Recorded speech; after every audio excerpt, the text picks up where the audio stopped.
padecimientos principales a nivel del sistema nervioso, junto con factores como estrés, síndromes de ansiedad y muchos otros, ¿no?, que actualmente se están presentando con demasiada frecuencia. Entonces, bueno, primero vamos a ver un poquito, a conocer un poquito más acerca de los principios o conceptos generales de este padecimiento. ¿Qué es el insomnio? Pues justamente tenemos que es una percepción subjetiva de sueño insuficiente o no restaurador. Y ya a partir de ahí manejamos diferentes estadios.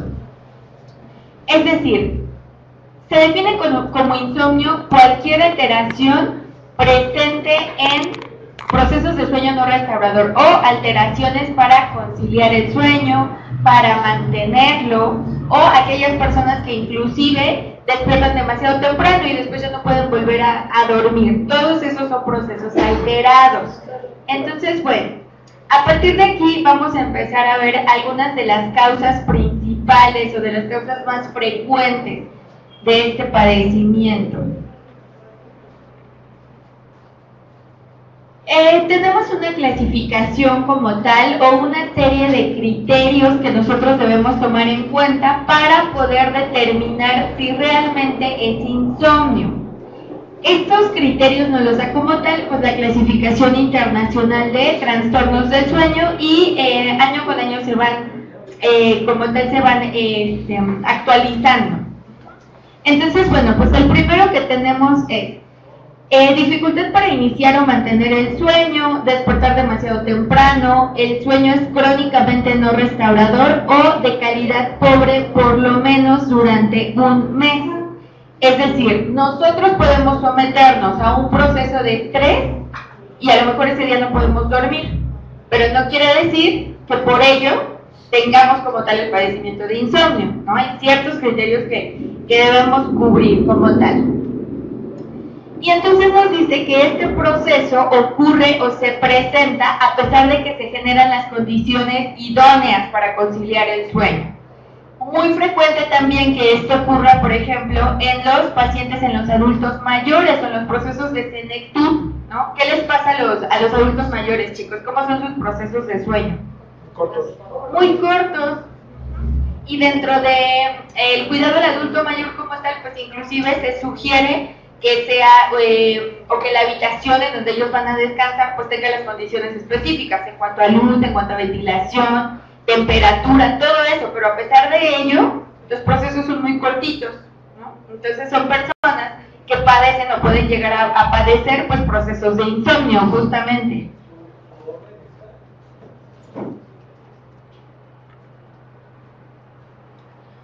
Y bueno, la segunda gran clasificación es pues alguna de las siguientes formas de deterioro diurno relacionadas con la dificultad de pues conciliar el sueño como tal, es decir, ya tenemos un proceso prolongado de falta de sueño o dificultad para conciliar el sueño, mantenerlo, y esto nos desencadena ¿qué? Pues en primera instancia fatiga o malestar. Por supuesto que si no dormimos de manera correcta, ¿cómo vamos a estar durante el día?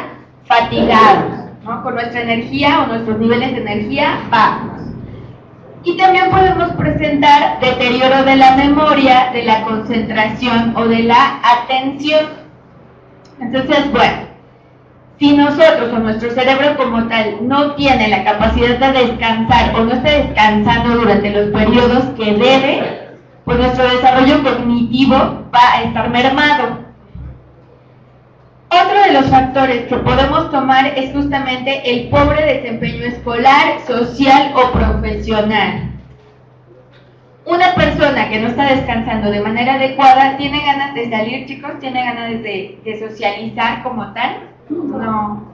Inclusive dejan de disfrutar ciertas actividades, ¿no? Que a lo mejor anteriormente pues les eran benéficas, pero por la misma fatiga, todos estos procesos disminuyen. Y por consiguiente, la calidad de vida de la persona, ¿cómo está? Disminuida, deteriorada, honestamente.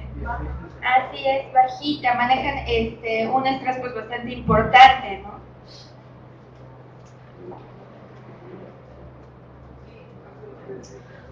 Ok.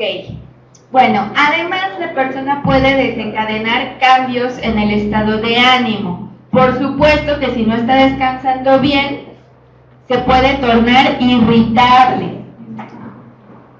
Exactamente, enojada. Se puede tornar irritable principalmente.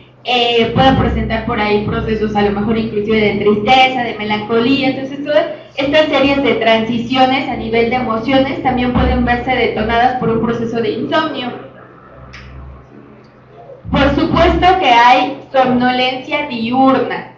Las personas durante el día quieren dormir, quieren recuperar esos procesos, pero de pronto, ¿qué sucede, chicos? Llega en la noche, tratan de dormir y no sucede, no logran conciliarlo. Muy, muy común.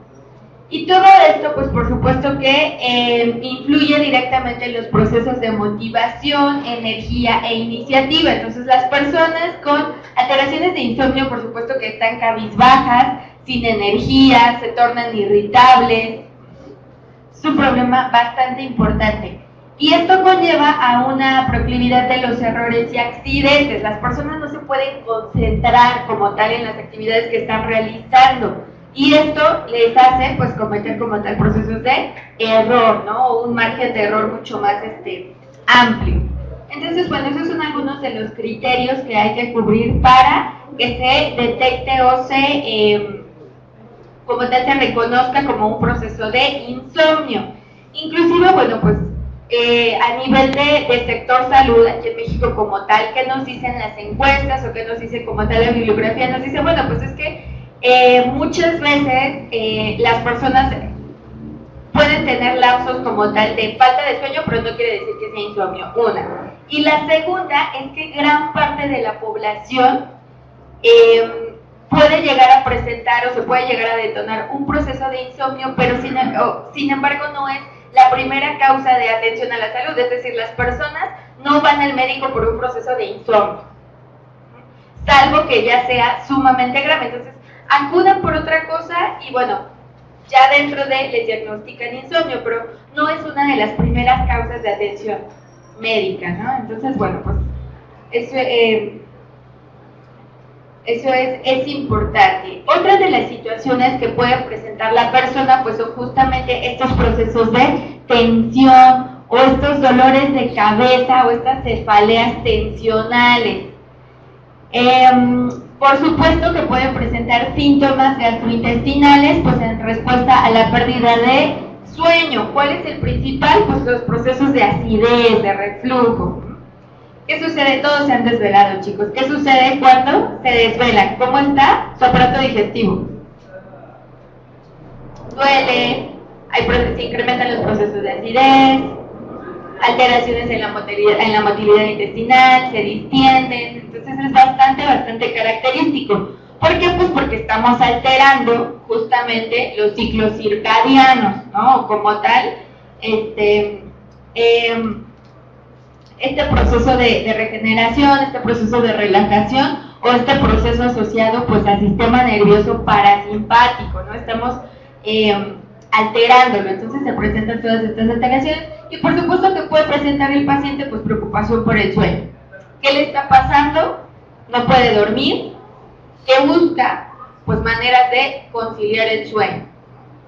Voy a hacer un comentario. Ahí también influye mucho que hay gente que tiene la televisión en su cuarto y está clavado con la televisión o el celular inclusive. Y es tarde y ya le generó ya esa excitación. Así es. Puede dormir, si no puede, hasta el rato que lo apague, no puede descansar. Pero hay gente que se queda toda la noche hablando así. Exactamente, y ya posteriormente, cuando quieren conciliar, pues ya está presente la alteración. No, porque por ejemplo en este estadio que nos comenta su compañero como tal, nosotros de manera consciente estamos alterando directamente este mecanismo. Y por supuesto que nuestro organismo, por mecanismo de compensación o por respuesta, ¿qué está tratando de hacer? Pues acostumbrarse. Y ya posteriormente, entonces ya queremos conciliar el sueño y pues nuestro organismo ya está educado de cierta manera, entonces hay que volver a reeducar. Entonces efectivamente hay muchos procesos o muchas alteraciones a nivel de insomnio que inclusive nosotros detonamos, somos causa ya sea de manera directa o de manera indirecta, y ahorita les vamos a ir viendo. Bueno, dime. No sé, antes de que avance, tengo dos preguntas. Una, la parte de las personas de edad avanzada. Esos ciclos más cortos de sueño, ¿se podrían considerar como normales o ellos deberían de seguir durmiendo 7, 8 horas? No, se consideran normales desde el punto de vista alópata. No se considera normal que tengan ciclos más pequeños. Cosa distinta o visión distinta desde el punto de la medicina tradicional china. Ahí sí se considera como tal una alteración o un proceso de deficiencia que más al ratito les voy a explicar, pero en general del lado de la medicina alópata pues se considera normal que disminuyan esos ciclos. Y ahora en lo que decías de lo que causa este insomnio, a lo mejor depresión y cosas así, también se puede dar lo opuesto, ¿no? Que por una depresión o por situaciones emocionales te causa insomnio. Sí, por supuesto. De hecho, ahorita es lo que vamos a ver. Gran parte de estos factores que desencadenan o que predisponen a la persona a insomnio, pues se encuentran justamente en las emociones, ¿no? Muy, muy importantes. Tiene que ver, solo en primer lugar están las emociones, en segundo lugar pues también está la alteración de los ciclos circadianos, cuando cambian de empleo, por ejemplo. Otros factores asociados, alguna enfermedad, ¿no? Por ejemplo, un EPOC que no les permita como tal respirar de manera adecuada, pues durante la noche el paciente no va a poder conseguir el sueño. Entonces hay diferentes criterios. Así es. Okay. Bueno, y dentro de estos criterios pues tenemos como tal 3 grandes clasificaciones. Los factores precipitantes, los factores predisponentes y los factores perpetuantes. Y justamente es lo que veníamos comentando con sus compañeros, las causas o lo que origina el insomnio y las enfermedades que pueden incrementar como tal este proceso de insomnio. Por factores predisponentes tenemos como tal, nos dice, pues aquellos que provocan en el paciente una respuesta emotiva aumentada asociada a una baja regulación homeostática. ¿Qué sucede? Tienen un compromiso importante al día siguiente y no duermen. Exacto. ¿Están demasiado?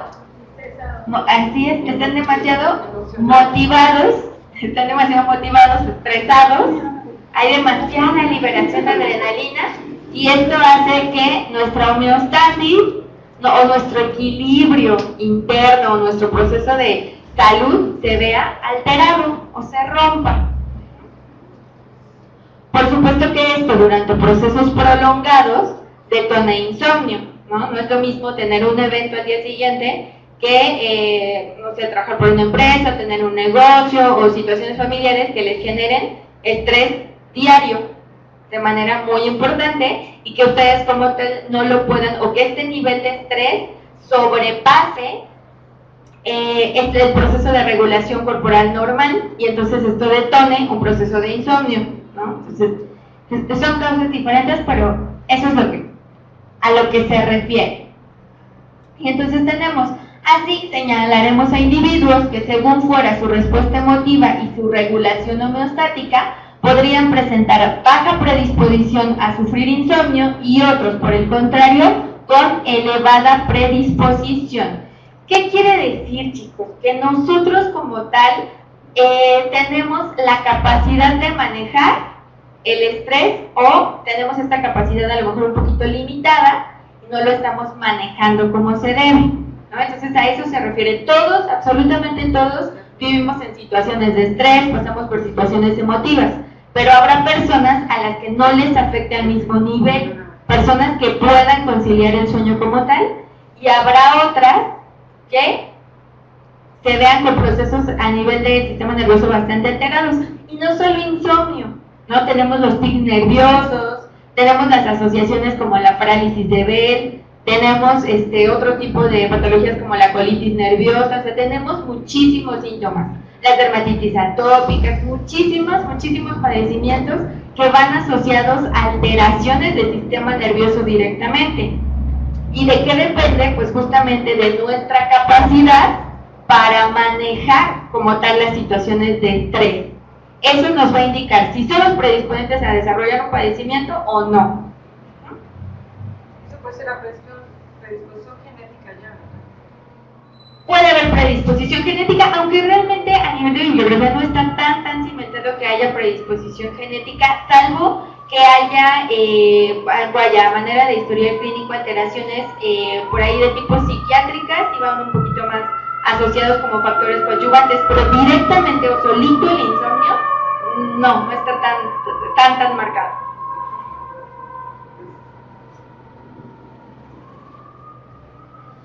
Bueno, en segunda instancia, pues tenemos justamente los factores precipitantes.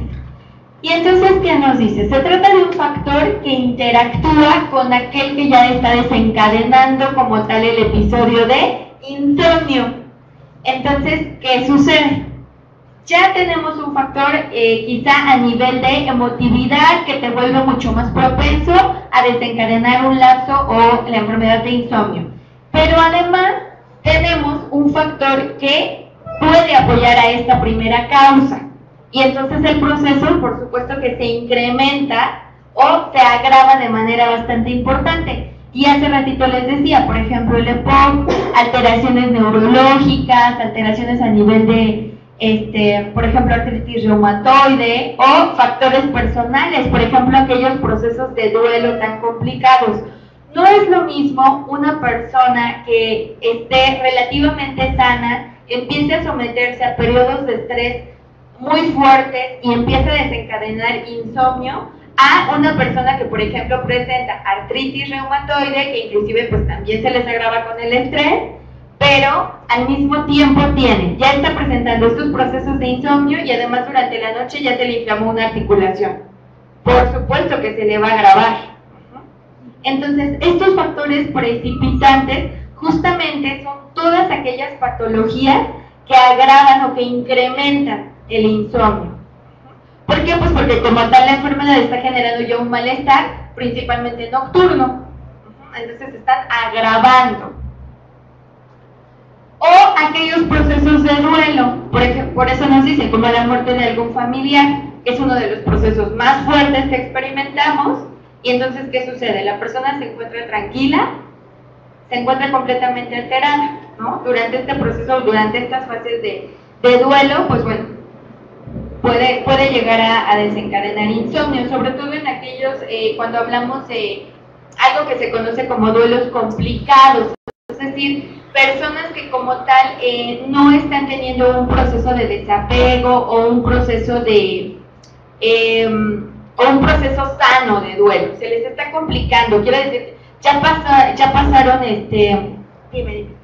¿Cuánto tiene que durar ese proceso de duelo para que se considere normal? Pues mira, vaya, hay diferentes autores, pero según la tanatología clínica, un proceso de duelo normal tiene que ser de 3 meses. Y más allá de 3 meses, sobre todo después de 6 meses, se considera como un duelo complicado. Entonces hay personas que ya pasaron 2 años y siguen con el proceso de duelo bastante marcado. Esos son duelos complicados. Y hay diferentes tipos de duelo, ¿no? Nosotros veíamos pues, diferentes ejemplos.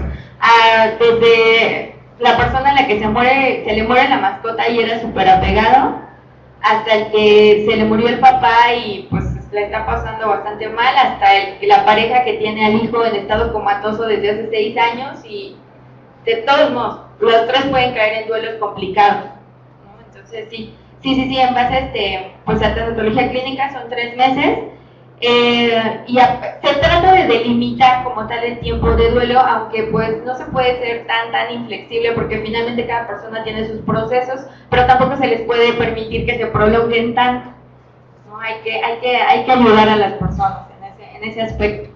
O sea, 1 año ya es mucho. 1 año es mucho, sí, por supuesto. 1 año es un duelo complicado. Sí. Sí. ¿Ya necesitas un tratamiento? Sí. Así es. Y hay pues hay múltiples tratamientos, ¿no? Por supuesto que lo ideal, pues como tal, es el seguimiento tanatológico como tal, que manejan perfectamente, inclusive algunos psicólogos, algunos psicoterapeutas, algunos psiquiatras, ¿no? Siempre esa es como la primera alternativa, trabajarlo a nivel, directamente a nivel tanatológico, para que no se le siga complicando. ¿Qué es lo que se trata de evitar con la complicación de un duelo? Pues que justamente caigan en un proceso de depresión más marcado, o que evolucione como tal el padecimiento.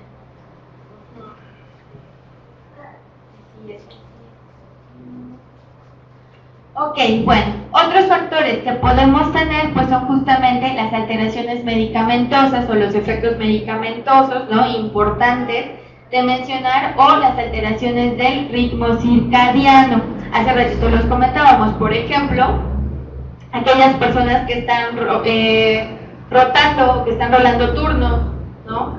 Durante cierta etapa pueden tener un ciclo circadiano adecuado, pero en la siguiente ya empiezan a trabajar en la noche, se altera ese ciclo y después nuevamente empiezan a trabajar en el día, y por supuesto que en la noche, ¿qué pasa? No duermen. Hay personas que prácticamente aguantan un par de días ahí consecutivos sin dormir, con un deterioro bastante importante, ¿no? Así es, un desgaste físico y sobre todo a nivel de sistema nervioso o a nivel de cerebro, pues un desgaste mucho más fuerte. Porque hay personas que dicen que no duermen y que no se sienten mal. Yo tengo que no se sienten mal. Que trabajaba en la noche, antes ahora ya no, ya trabaja en el día, no duerme en la noche porque ya está acostumbrado a dormir, pero dice que no se siente mal. No se siente mal, pero como, bueno, en periodos más prolongados sí presentan deterioros importantes, sobre todo a nivel cognitivo. Por ejemplo, yo tengo una pacientista que ella trabaja en una aerolínea. Entonces su horario de trabajo es a las 3 de la mañana. Desde las 3 de la mañana y sale a las 4 de la tarde, 3 de la tarde. Entonces dice ella que siempre está dormida, o sea, le da sueño y duerme más horas de la que es. Ok, o sea, trabaja de 3 a 4 de la mañana, de 3 de la mañana a 3 de la tarde. A 3 de la tarde, 12 horas. Ajá. Y ya de 3 de la tarde empieza a dormir. No, ya se va a su casa, llega como a las 4, come y ya a las 7 ya está dormida, pero dice que siempre está con sueño. Uy, ok, sí, por supuesto, pues tiene alterado el ciclo circadiano y además todavía no completa el sueño. Y no ha tenido esa fase de reeducación. Es que, ¿qué sucede cuando hay cambios de ciclo circadiano, chicos? ¿Qué es lo que se debe hacer en el paciente que trabaja en la noche? ¿Cómo se acoplan sus horarios de alimentación o cómo se cambian como tal la rutina? Pues a la tarde, ¿no? Que haga bueno, de la digestión, porque inclusive empieza a dar agruras. Está alterada, entonces lo que hacemos es justamente pues modificar o acoplar o tratar de crear una nueva vía del ciclo circadiano. Entonces, ¿qué es lo que hacemos? Porque si la persona empieza a trabajar a las 3 de la mañana y se levanta, no sé, a las 2 de la mañana, pues ese es su amanecer o ese es su mañana. Entonces empezamos a reeducar al paciente. Te levantas a las 2 de la mañana, bueno, pues entonces en ese lapso tendría que ser tu desayuno. Y ya después, no sé, tenemos a las 3, 4, 5, 6, a las 7 más o menos, podría hacer alguna colación, o a lo mejor a las 8, 9 ya tu comida. Y ya finalmente, después la merienda como tal, entonces los invertimos. Si están trabajando en la noche, pues entonces la noche se transforma en el día, y su día se transforma en la noche. Y de esa manera es mucho más fácil y es mucho más práctico que si en algún momento vuelven a tener un cambio de ciclo circadiano, pues los podemos volver a acoplar. Y no hay tantos desequilibrios. Entonces, hay que empezar a reeducar. ¿En dónde? ¿El cambio? ¿Se puede dar a que se deprima? Puede no precisamente, porque hay personas que como tal, por ejemplo, justamente por las situaciones de trabajo, tienen que manejar estos cambios de ciclos, pero no quiere decir que los predispongan, por ejemplo, a un proceso de depresión o a un factor emocional. La persona emocionalmente puede estar equilibrada y entonces se puede acoplar a su ritmo circadiano sin problema. Cosa distinta a si la persona está emocionalmente alterada, entonces puede tener alteraciones de los ciclos circadianos, así, pero no al revés. Oye, ese caso, por ejemplo, mi hijo es piloto, pero pues de repente le toca una guardia a las 3 de la mañana y a las 2 de la tarde ya está libre, pero a lo mejor al día siguiente tiene vuelo de 4 de la tarde hasta las 12 de la noche, por decir. Entonces nunca llega a acoplarse a un horario bueno, porque siempre va a tener cambios de horario. Y a lo mejor le siente a las 10 de la mañana, pero llegó hasta las 5 de la mañana de no sé qué, entonces no tiene un horario absolutamente constante. Entonces en ese caso no es tan fácil reeducar un horario. No, pero puedes recurrir a la misma terapéutica. O sea, si él sabe que el día de mañana su horario es de tal hora a tal hora, entonces acopla. Y normalmente suceden, por ejemplo, a nivel de alimentación, dos cosas. O no les da nada de hambre o les da mucha hambre. Todo el tiempo. Entonces, lo mismo, nada más reeducas. En el día, digamos. Ajá, exactamente. Por etapas o por días. Exactamente. El mismo día, o sea, los acoplas. Haz la sugerencia. ¿Sabes qué? A lo mejor si no te da hambre, mira, en porciones pequeñitas, pero manéjalo como si fuera mañana, tarde y noche. Y de esa manera es lo mismo. Aunque sean ciclos más pequeños, se puede recurrir a la misma herramienta. Sin problema. Sí, realmente ahí pues es un poquito más complicado. Es más complejo de trabajar. Pero sí se puede. Ok, bueno. Y finalmente tenemos como tal a los factores perpetuantes. Los factores perpetuantes son los que cronifican el insomnio. Y nos dice, suelen ser factores de comportamiento o cognitivos por parte del paciente. Se desarrollan tras el episodio de insomnio y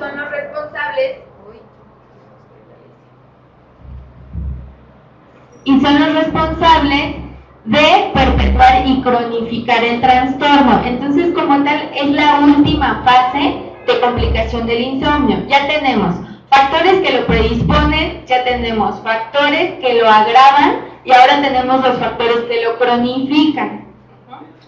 ¿Qué quiere decir? Ya está la persona, ya se sometió a un estrés fuerte, no pudo dormir, al siguiente día está irritable, ya se somete a cambios importantes en estado de humor y ahora en esa segunda fase a lo mejor ya cometió un error a nivel laboral o ya se complicó la situación a nivel familiar y eso va a generar más estrés y entonces en el siguiente día nuevamente no va a poder conciliar el sueño y esto va sucediendo día con día y entonces cronifican como tal la alteración o cronifican el trastorno. En los pacientes que ya padecen como tal alguna enfermedad importante, pues esto por supuesto que es mucho más notorio. La persona está pasando por una enfermedad importante, cualquiera. Esta enfermedad se le agrava o tiene pequeñas crisis durante la noche, lo que impide como tal que concilie el sueño o que lo mantenga. Y entonces estos factores perpetuantes pues vienen siendo básicamente la misma enfermedad. ¿Qué sucede?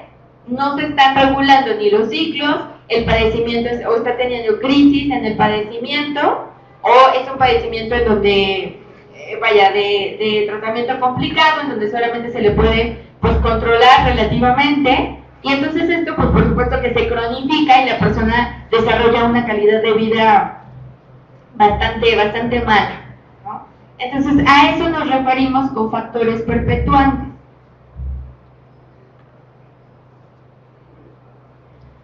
Ok, hasta aquí chicos, ¿dudas?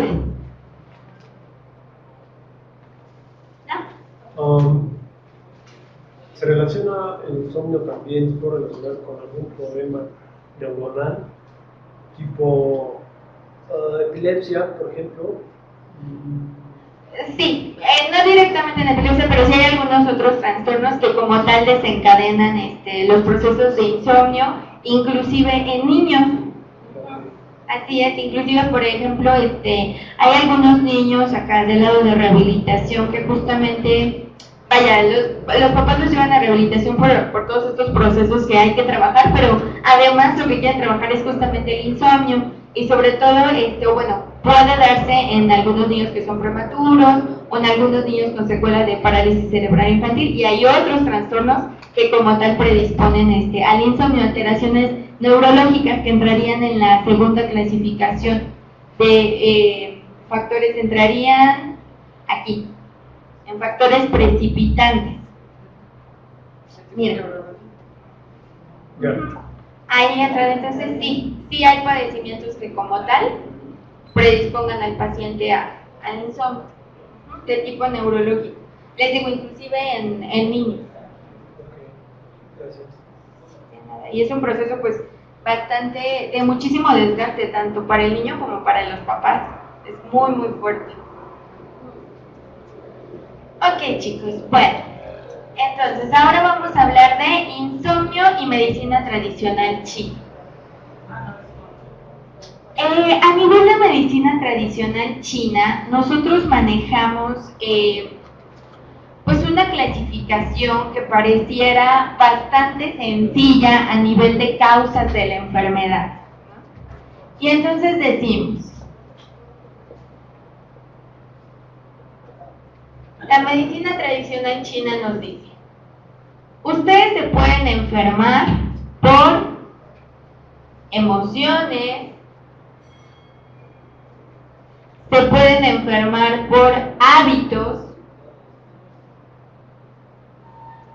o se pueden enfermar por clima. Una clasificación pues relativamente sencilla para englobar las causas de la enfermedad. La medicina china nos dice, cualquier emoción en exceso te puede ocasionar o te puede detonar un proceso de enfermedad. Y las emociones que tenemos consideradas como más relevantes pues son la ira, la tristeza, por supuesto, alegría, miedo y el proceso de ideación o el pensar. De hábitos, pues hablamos... Ideación, pensar mucho, ¿no? Exacto, pensar mucho. Ejercicio, alimentación, traumatismos inclusive. Y de climas, pues tenemos los básicos como frío, calor, humedad, viento y mezclas o interacciones entre ellos. De manera que, bueno, como tal, la medicina china nos dice, ustedes se pueden enfermar por estas tres causas, de manera general, sin problema. Ahora vamos a determinar cuál es la causa que está como tal detonando los procesos de insomnio, pero realmente el insomnio se puede desarrollar por cualquiera de las tres situaciones. Es decir, a nivel emocional, cualquier acúmulo o cualquier exceso de emoción te puede alterar el que concilies el sueño. A nivel de hábitos, ahorita lo vamos a ver, pero por ejemplo un exceso de ejercicio o una mala alimentación también te puede predisponer a presentar insomnio. Simplemente, ¿qué les sucede cuando cenan mucho, chicos? Ajá, tal cual. Y por ejemplo, tenemos también por ahí la interacción con los climas. A lo mejor ustedes están acostumbrados a un clima frío y de pronto van y se van a Monterrey o se van a un clima muy, muy, muy cálido. ¿Pueden dormir o no pueden dormir? No. Nos están rostizando en la noche. Ahorita no podemos dormir. Insomnio. Ok, entonces bueno, de esta manera es que empezamos a trabajar como tal la interpretación del insomnio desde el punto de vista de la medicina china. Para la medicina china es un trastorno que tiene que ver con alguno de estos tres factores y además tiene que ver específicamente con un órgano. En este caso tiene que ver con uno de los órganos principales que es el corazón.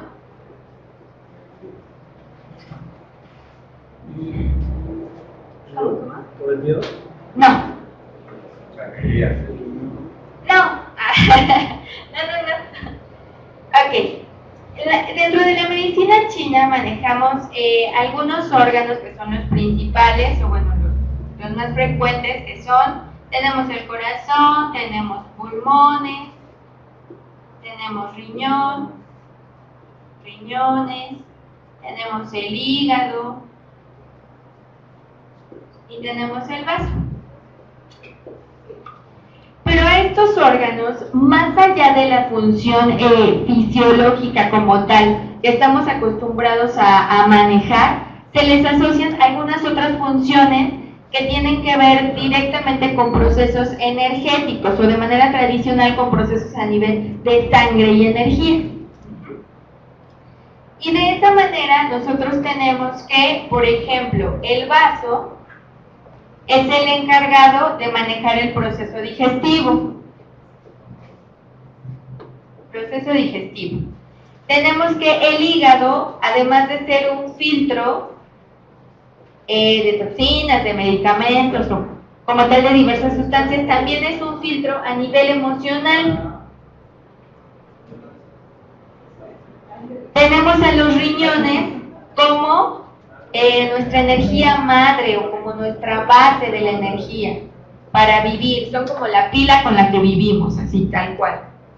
Tenemos a los pulmones que son encargados de, además del proceso de respiración, son encargados de crear nuestra primera línea de defensa inmune. Y tenemos al corazón que se encarga de la distribución de sangre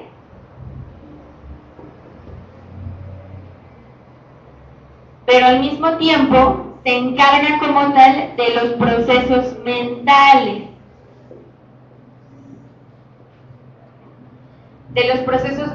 Y entonces, ¿qué decimos? Si el corazón está trabajando de manera adecuada, de manera correcta, o su funcionamiento es equilibrado, entonces nuestros procesos mentales van a ser adecuados, van a ser óptimos. Y vamos a tener algo muy importante que se llama lucidez o claridad mental. Y a partir de ahí decimos, pues si el corazón está en desequilibrio, entonces vamos a tener alteraciones mentales que pueden verse reflejadas desde periodos leves hasta periodos complicados, es decir, puede ser un proceso de insomnio, un proceso de estrés, hasta una alteración psiquiátrica. Hay diferentes estadios. Así. ¿Tienes alguna duda? ¿No? Ok. Bueno.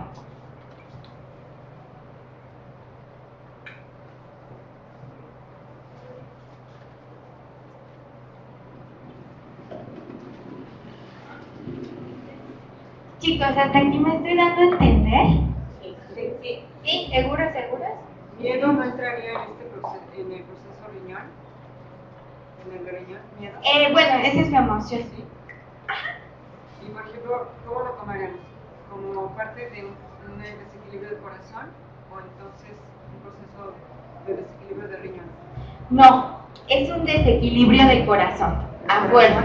La causa puede ser riñón, o puede ser hígado, o inclusive puede ser vaso. Pero el síndrome es de corazón. Ajá, o sea, la causa es una, pero el que está manifestando la alteración es corazón a fuerza. Ajá. Ahora, cada uno de estos órganos que ya mencionábamos trabajan en conjunto. Dime. Y por ejemplo, las alteraciones o los procesos que alteran a los procesos mentales son siempre las emociones. Bueno, el corazón siempre va a ser las emociones las que las van a alterar. ¿O existen otros factores que pueden alterar el corazón? Existen otros factores. Ahorita lo vamos a ver. Es decir, si el corazón se encarga de distribuir la sangre, todos aquellos procesos que alteren a la sangre también van a alterar al corazón. por ejemplo, una hemorragia en donde estás perdiendo sangre va a alterar directamente el corazón. Así. Pero sí, hay otros procesos. Bueno, y además de estos órganos y estas emociones, nosotros nos damos cuenta que, o más bien, los chinos se daban cuenta hace muchos años que tienen como tal directamente correlación las emociones, los órganos y las funciones.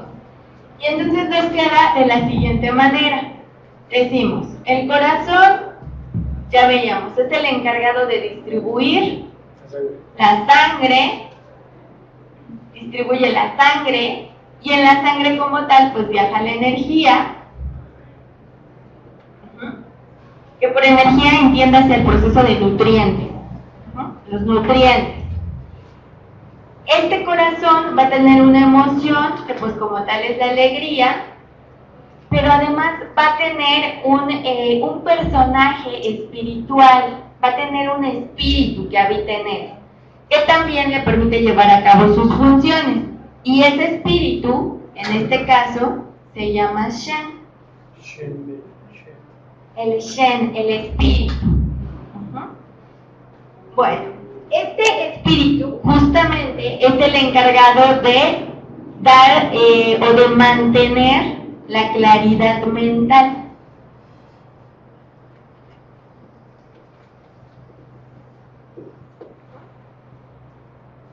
Y después tenemos por acá, de este lado tenemos al siguiente órgano, tenemos al órgano hígado, y decimos, bueno, pues este hígado es un depurador,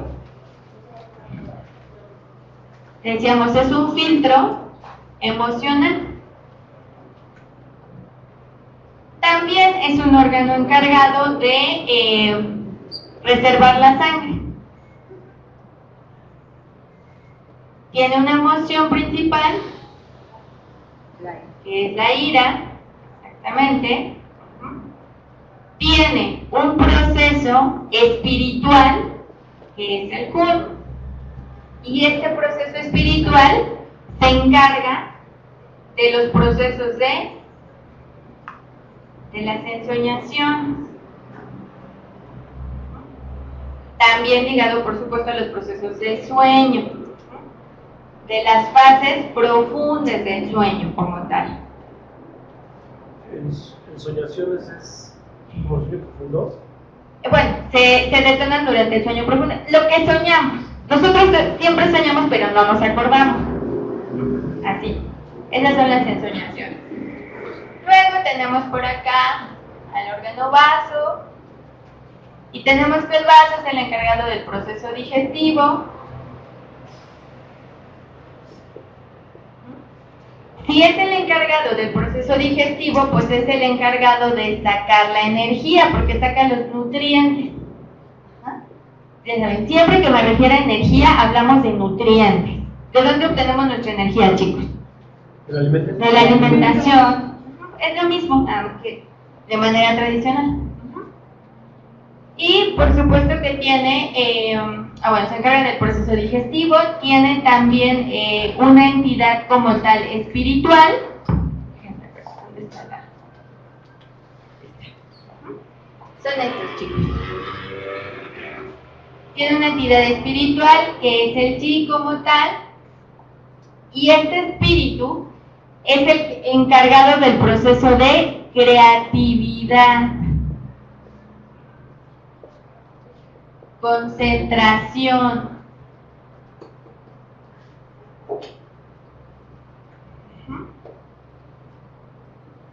Luego tenemos por acá el pulmón.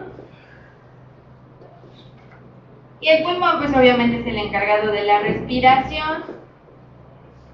Forma nuestra primera barrera de protección o de defensa. Tiene su entidad espiritual que es el Po.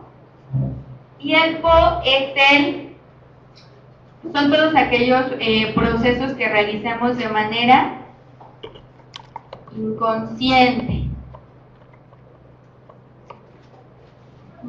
O también procesos subconscientes.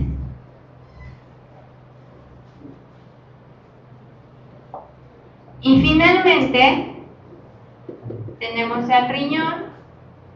Al riñón se le asocian la energía vital o los procesos vitales. Ya les mencionaba esa pila con la que nosotros vivimos como tal. Se encarga de crear,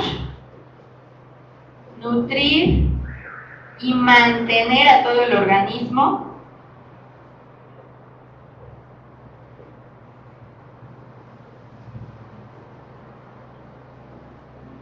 Tiene su emoción. Ay, aquí me faltó la emoción, chicos. A nosotros sí se las puse. Aquí es la emoción, es la ideación. Aquí es la tristeza. ¿Sería la melancolía también? Tristeza o melancolía. Y aquí en riñón es el miedo. Tiene su espíritu es el Shi. Y este espíritu se encarga de mantener la vida.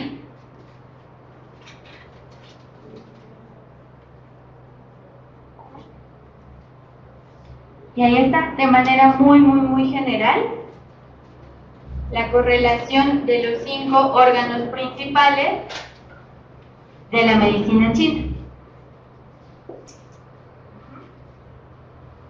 Y entonces, ¿qué decimos? Nosotros, para tener una función mentalmente correcta como tal,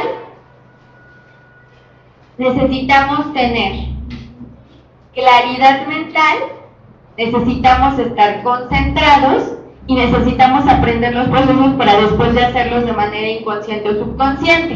El ejemplo más claro es cuando aprendemos a manejar. Acuérdense cuando aprendieron a manejar, chicos. La primera vez que agarraron el auto, ¿qué hacían? ¿Cómo estaban? Temblando. Pero estaban viendo el volante, estaban en el volante, estaban viendo los pedales, ¿no? Estaban viendo la palanca. Sudaba el volante. Sudaba el volante. Entonces estaban sumamente ¿qué? Nerviosos, sí. Tenían que estar ¿qué? Concentrados. Y además tenían que manifestar claridad mental. Ustedes todo el tiempo tienen que manejar claridad mental, ¿no? Nosotros somos lúcidos. Caso distinto a, por ejemplo, un esquizofrénico. Pero ya aprendieron a manejar. Ya aprendieron a manejar. ¿Y ahora cómo lo hacen? En automático. En automático. Estas son las correlaciones. Así es, de manera inconsciente, ya se lo aprendieron. Entonces nosotros todo el tiempo estamos oscilando entre estos procesos emocionales, todo el tiempo, entre estas entidades espirituales, que no son otra cosa que las funciones. Entonces cuando hablamos de insomnio, pues el insomnio justamente es un desequilibrio de estos órganos y de estas entidades espirituales y de estas emociones. Así es como lo interpreta la medicina china, como un desequilibrio de manera general, pero que está atacando directamente el corazón. Quiere decir que la persona puede tener su filtro emocional alterado por un proceso de duelo, por un proceso de simplemente un acúmulo de ira, por un proceso de frustración. Imagínense que este hígado, lo mismo que hace con las toxinas o con medicamentos o con alimentos, lo hace con las emociones. Pero si este órgano no lo hace, entonces en lugar de que este proceso se maneje o se libere de manera adecuada, pues este hígado le va a empezar a mandar todas estas cosas malas que está acumulando, se las va a empezar a mandar al corazón. Y afectar el Shen. Y entonces van a afectar el Shen, y entonces se va a detonar un proceso de insomnio. Esto es en un proceso cuando es detonado por estrés, por ejemplo, o por factores emocionales. Ahora, la siguiente causa, que es lo que ocurre en el adulto mayor, que por eso, no me acuerdo quién, pero les decía que desde el punto de vista de la medicina china, si es un proceso alterado o es un proceso patológico, pues es el siguiente. este riñoncito Va perdiendo energía vital. ¿vale? Va perdiendo energía vital. Va perdiendo energía y entonces al perder esa energía, este riñoncito, imagínense que tiene la capacidad como tal de nutrir al corazón. Pero llega un proceso o llega un momento que por cuestiones meramente fisiológicas, este riñón disminuye una parte de su capacidad y esa parte que disminuye pues es la encargada de nutrir al corazón, que era lo que mencionaba su compañera. Nosotros le decimos el yin de riñón, el yin. Y entonces esta parte se vuelve insuficiente, se pone débil y esto es lo que nutre al corazón en una de sus porciones. Entonces ya no alcanza a nutrirlo y otra vez hay un proceso de desequilibrio y otra vez se detona el insomnio. Segunda causa, etapa de senectud, factores emocionales y ya nada más nos faltan factores a nivel de alimentación o de hábito. Por ejemplo, yo hace mucho tiempo padecí insomnio, pero fue porque yo en mi cuerpo sentía mucha energía acumulada, demasiada energía acumulada. Entonces en ese momento estaba mi hígado en Esto es estancado. Pero bueno, aquí dijiste que la energía la daba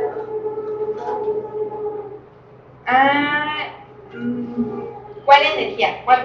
en pulmones decías que se encarga de la energía.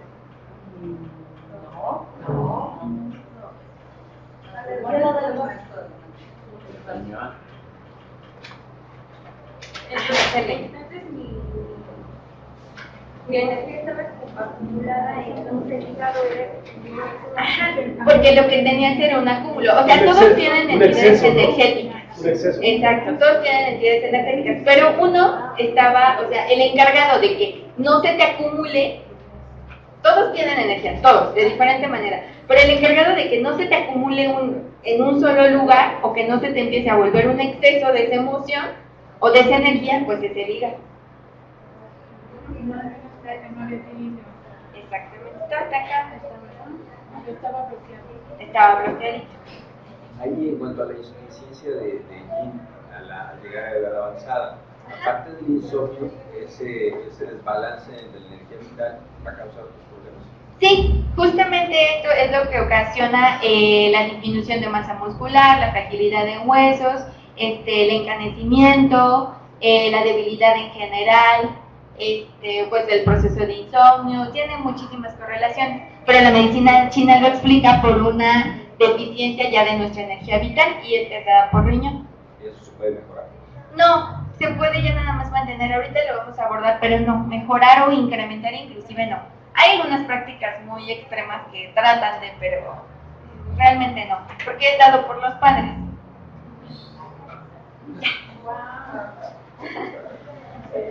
Ahí vamos, ya, creo que es sobre eso, ¿no? Sí, súper sí.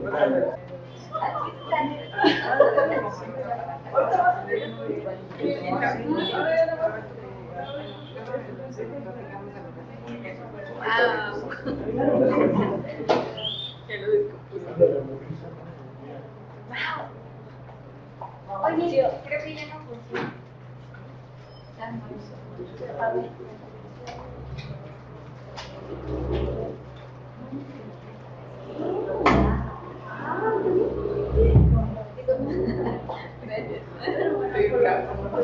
Okay.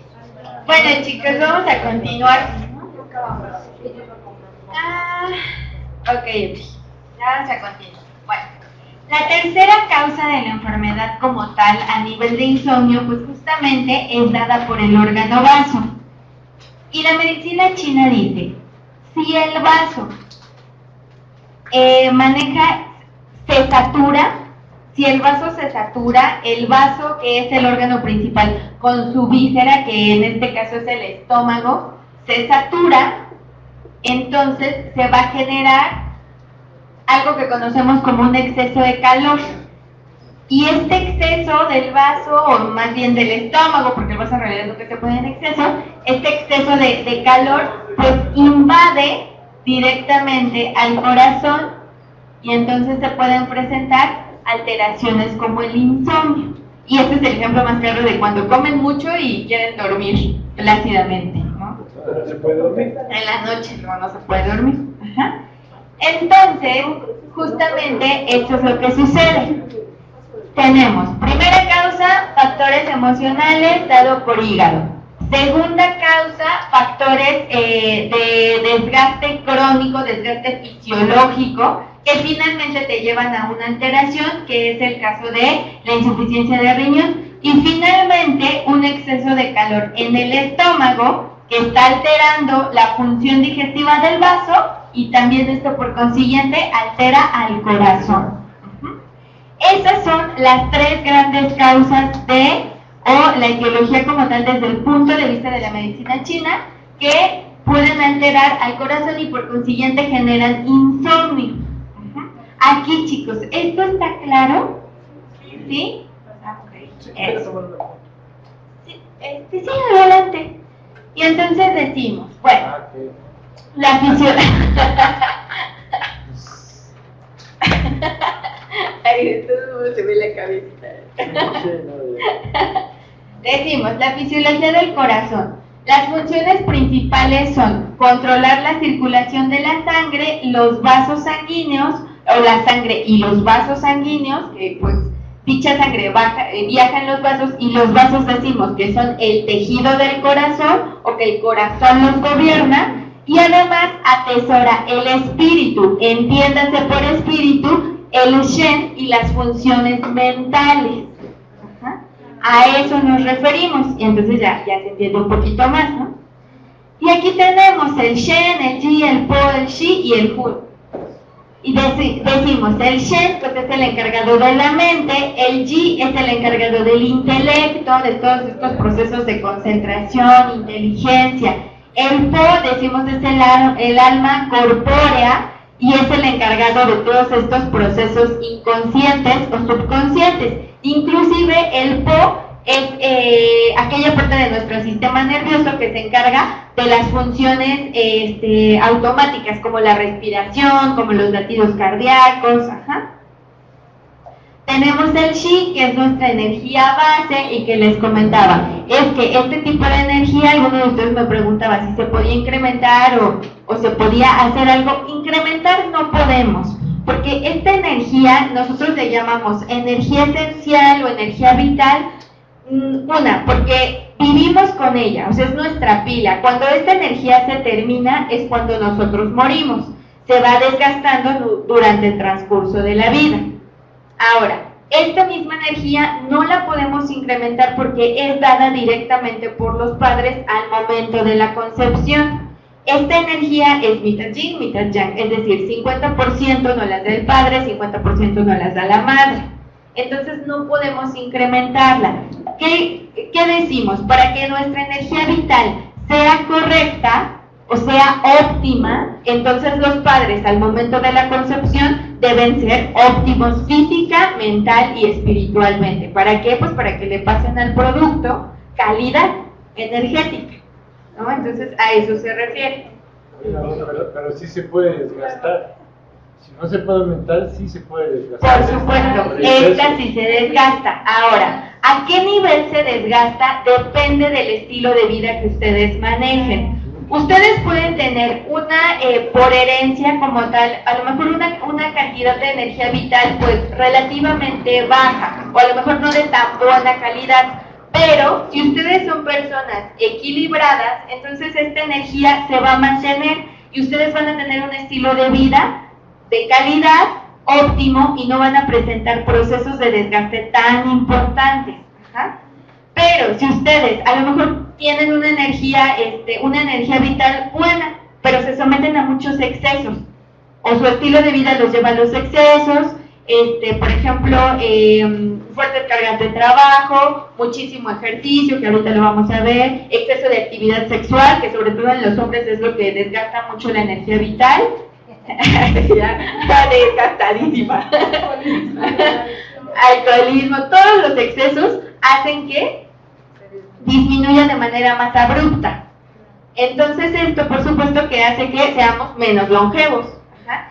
Es más, ustedes, es algo muy sencillo de identificar. Ubiquen a una persona, pongan una persona equilibrada, relativamente equilibrada, y compárenla con una persona que se somete a excesos. 28 años de una persona equilibrada y 28 años de una persona superfiestera y que se somete a excesos. Exacto, pues eso es el desgaste de la energía vital, el proceso de desgaste, el acúmulo de estrés oxidativo, todo eso no es otra cosa que la energía vital disminuyéndose a pasos agigantados, por supuesto. Entonces, ¿qué persona va a ser más longeva? La equilibrada, ¿no? Pero más aburrida. Pero más aburrida. Yo muero rápido, pero feliz. ¿Entiendes? Sí, sí hay tiempos, pero no. En el caso de algunos de ustedes, energía vital. Por supuesto, en cualquier tipo de enfermedad crónica, lo que te lleva a este proceso de desgaste es la pérdida de la energía vital. Por ejemplo, en el diabético, ¿no? Es un ejemplo muy claro. Así es, así es. Entonces, no se puede como tal incrementar. ¿Qué hacemos con la acupuntura? Regulamos el funcionamiento de esta energía vital y lo optimizamos. Evitamos que se desgaste a pasos agigantados, evitamos que sus ciclos se alteren como tal y por consiguiente mejoramos la calidad de vida del paciente, mejoramos o regulamos sus procesos,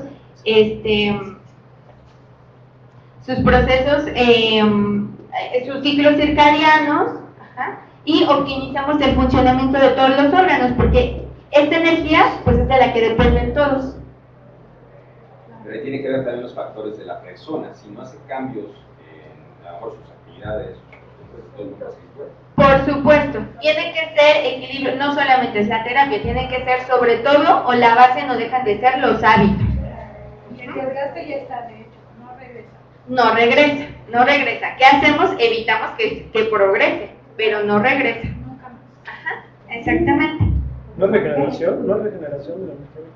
No hay manera de, por ahí hay algunas prácticas, por ejemplo, por ahí de medicina hindú, un poquito, por ahí hay algunas prácticas en donde consumes algunos alimentos, por ejemplo, por ahí las ancas de rana, pero crudas o en fases así muy específicos que tratan de recuperar cierta parte de la energía vital, pero no hay manera de recuperarla como tal porque ni siquiera es algo que nosotros generemos.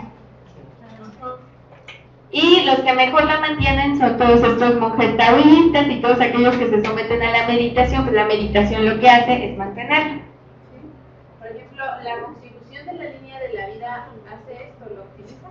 La mantiene, no la incrementa, pero sí la mantiene, exactamente. Ajá, así es. El Ming-Men como tal, que es el que se tiene que trabajar en todos estos factores de desgaste, en todos estos procesos de enfermedades crónicas, entonces es lo más importante, ¿no? Es el punto vital para manejar esta energía vital, pero lo que hace es eso, mantenerla, equilibrarla o evitar que se deteriore. ¿La tonificas o nada más aplicas algo? Se tonifica, o sea, lo ideal es que se moje. Lo ideal es eso. Ming-Men. 4 de semana. Es ahí está.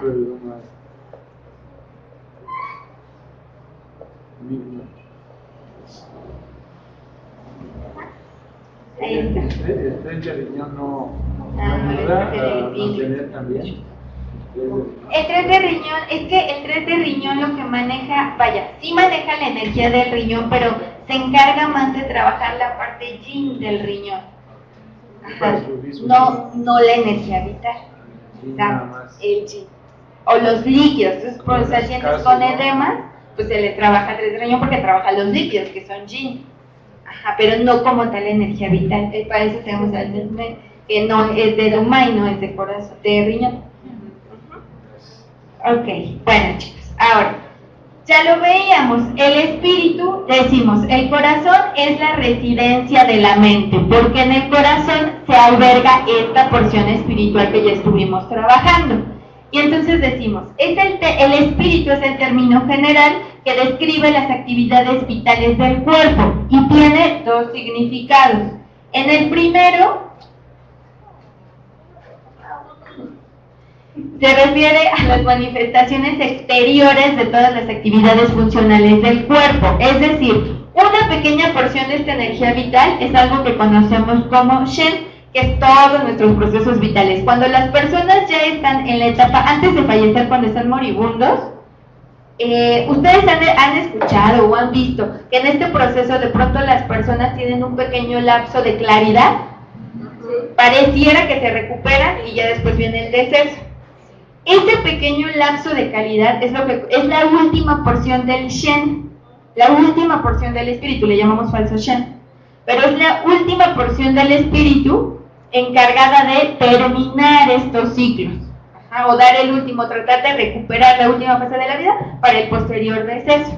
Entonces, esa es una porción, la de todas nuestras actividades fisiológicas.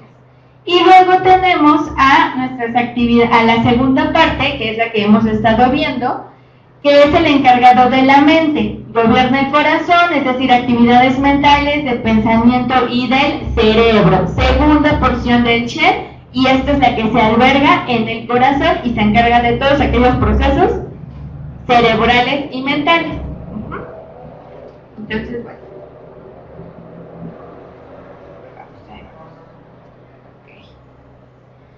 Ahora, pensé que les había traído de Li Ping y no. El Yin Shu es un libro de medicina tradicional china. En uno de sus apartados nos dice, a manera de, redactado de manera tradicional, nos dice: el corazón controla los vasos y estos guardan la mente. Cuando hablamos de esto, quiere decir que el espíritu que tanto hemos estado manejando se alberga en el corazón, pero viaja directamente a través de la sangre. Por eso es que dice que los vasos guardan la mente, porque viaja en la sangre. Así lo maneja la medicina tradicional. Cuando el corazón está rebosante de sangre, la mente es lúcida, el intelecto es agudo y la energía es fuerte. Y ya se los mencionaba, si el corazón tiene suficiente sangre, suficiente energía, hay una circulación o el sistema circulatorio está trabajando de manera adecuada, nuestros procesos mentales van a estar adecuados, ¿no? Y simplemente, chicos, nuestro cerebro, ¿cómo se oxigena? Bueno, de ahí obtenemos el oxígeno, pero ¿cómo le llega el oxígeno al corazón? Con la sangre, es lo mismo. La sangre oxigenada llega al corazón, al cerebro, es esto, para que tengamos una mente lúcida, el corazón le tiene que mandar esta sangre oxigenada de manera adecuada. Así, es lo mismo, nada más que acá está escrito a manera de redacción tradicional, pero esa es la correlación, para que la vayan ubicando. Y después nos dice, si la sangre del corazón es insuficiente, entonces esto conduce a alteraciones o afecciones del corazón, provocando insomnio, pesadillas, pérdida de memoria y trastornos mentales. Si el cerebro no se está oxigenando de manera adecuada, que son de las causas más fuertes, ¿no? Por ejemplo, cuando les caen cuando el pacientito está en hipoxia, o sea, tiene falta de oxigenación hacia el cerebro, ¿cuánto aguanta? Segundos sin que haya alteraciones fuertes. Entonces es lo mismo.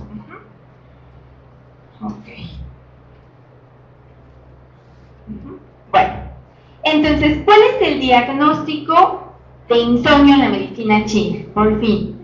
El síndrome es deficiencia de sangre y yin de corazón, o deficiencia de sangre o deficiencia de yin de corazón, juntos o separados, que es básicamente lo mismo.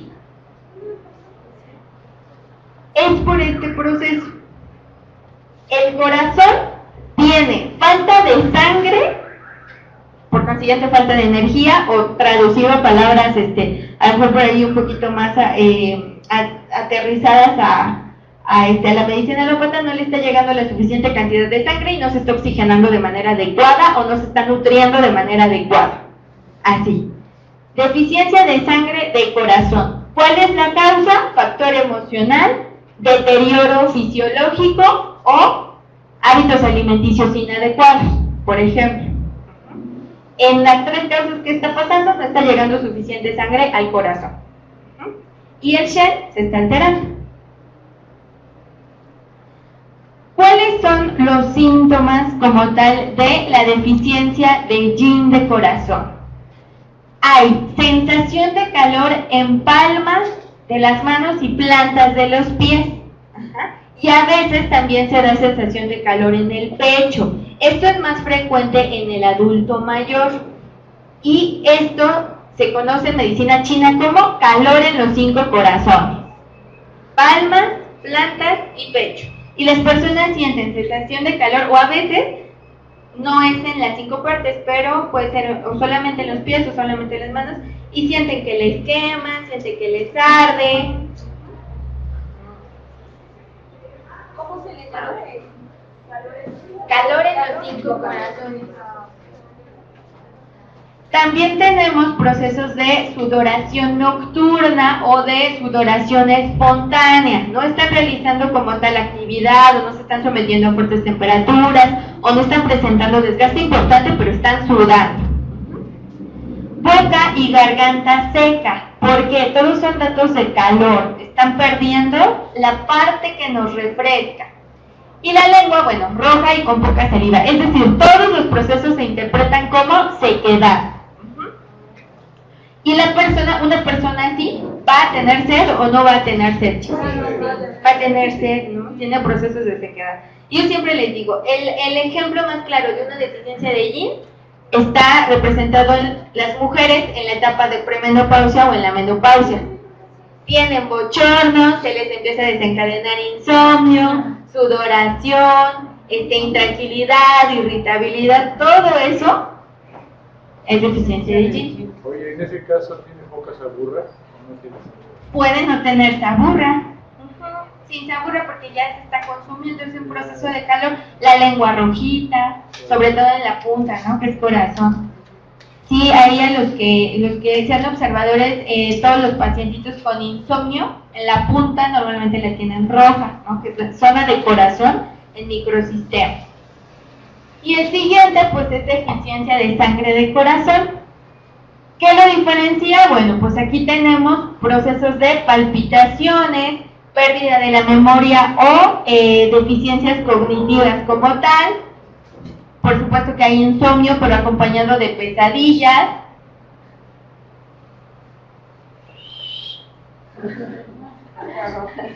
Puede existir vértigo o mareo y la cara puede tornarse pálida, labios y lengua pálidos. Nuevamente, estamos perdiendo una porción que nos refresca, pero es mediante principalmente hemorragia, que no tienen que ser súbitas. Por ejemplo, una mujer que menstrue de manera muy abundante, imagínense cuánta sangre está perdiendo en el lapso de 6 meses. Eso lo puede llevar a un proceso de deficiencia de sangre de corazón y les puede desencadenar un proceso de insomnio. Así. ¿Se puede combinar las dos? Por supuesto. Sí, sí pueden existir las dos. Sí, por supuesto. De hecho, normalmente van de la mano. Oye, pero en el caso de la mujer, por ejemplo, no hay una reposición por medio de los alimentos. Si tiene una dieta deficiente, sí. Obvio. Pero si tiene la oportunidad de recuperarse en 28 días por su alimentación. No te va a caer en deficiencia, por supuesto. Pero como no es general. Exacto. O en aquellos que tienen, por ejemplo, las mujeres que tienen miomatosis uterina, que están presentando hemorragias hasta fuera de, ¿no? Que te caen en anemia. O sea, en anemia es otra cosa que una deficiencia de sangre. Esa ya es en general, no tanto de corazón.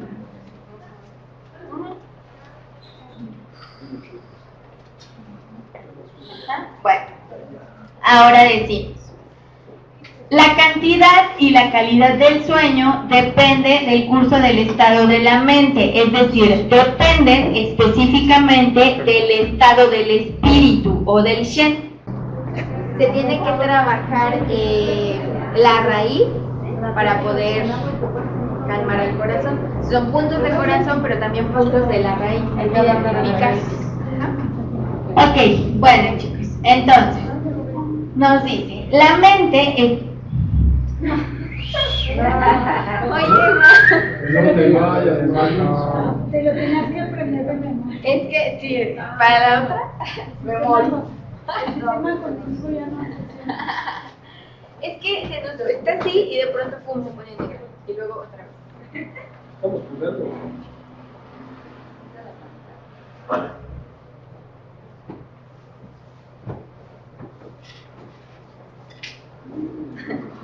¿Y si te acuestas?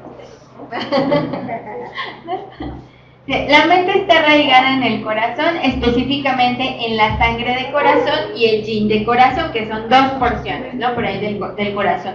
Si el corazón se encuentra sano y la sangre es abundante, la mente está adecuadamente arraigada y el sueño será adecuado. Si el corazón es deficiente o se encuentra afectado por factores patógenos como fuego, la mente no estará arraigada adecuadamente y el sueño será afectado. Entonces aquí reiteramos que como tal, el insomnio pues es una alteración del corazón, por causas diversas, pero de corazón. ¿De qué parte del corazón? Pues no de su anatomía, sino de su sangre o de su yin. Es decir, de los líquidos que maneja el corazón y de la energía que maneja el corazón. Bueno, causas. Podemos tener exceso de ejercicio y preocupación. Si tenemos exceso de ejercicio y preocupación o tenemos exceso de trabajo, entonces estamos haciendo ¿qué? Trabajar mucho ¿qué? La ideación, el proceso de pensamiento, y estamos debilitando el vaso. Si estamos trabajando un proceso de irritabilidad o un proceso de parto, parto como tal no, si estamos manejando un proceso de hemorragias durante el parto, por ejemplo, por complicaciones o hemorragias en general o irritabilidad o inclusive calor residual, lo que estamos trabajando o lo que se está alterando es el hígado. Alteraciones emocionales y se está alterando la reserva de sangre. No hay reserva de sangre porque con la hemorragia le estamos perdiendo. Entonces, esto conlleva a la alteración de corazón. ¿A qué te refieres con calor residual? Calor residual es un proceso en donde, recuerden que hace ratito les ponía clima como factor etiológico. Pues los climas los podemos directamente absorber del ambiente o también hay algunos que nosotros como tal generamos. Entonces, calor residual es un exceso o un estancamiento muy fuerte de emociones en hígado, literalmente hacen que el hígado se caliente. Y este calor se lo manda al corazón. Y entonces tú ya lo trabajaste, pero el paciente no terminó su esquema. Y entonces no acabó de regularse y queda una pequeña porción en exceso. Y eso es un tipo de calor residual. O se fueron a un lugar sumamente caluroso, a un desierto, y empezaron a absorber demasiado calor. Y como el órgano que es más propenso a alterarse por calor, pues es el hígado, nuevamente hay un proceso de exceso, regresa la persona a su país natal o a su clima natal, pero se quedó con absorbió como tal este exceso de calor, y a eso le llamamos calor residual. Es eso. Oye, en primer caso sería el resentimiento. El resentimiento. El resentimiento, el primer caso que comentabas. No de absorber calor, el primero que comentaste, que manda Es que puede ser resentimiento, pero puede ser solo ira. En medicina tradicional china, el hígado se somete a un proceso, o el hígado genera algo que nosotros conocemos como depresión, pero no es la depresión que se maneja con los síntomas a nivel psicológico o a nivel psiquiátrico. Más bien, depresión en medicina china es un estancamiento o un acúmulo de cualquier emoción. Llámese miedo, frustración, inclusive alegría. No podemos estar todo el tiempo.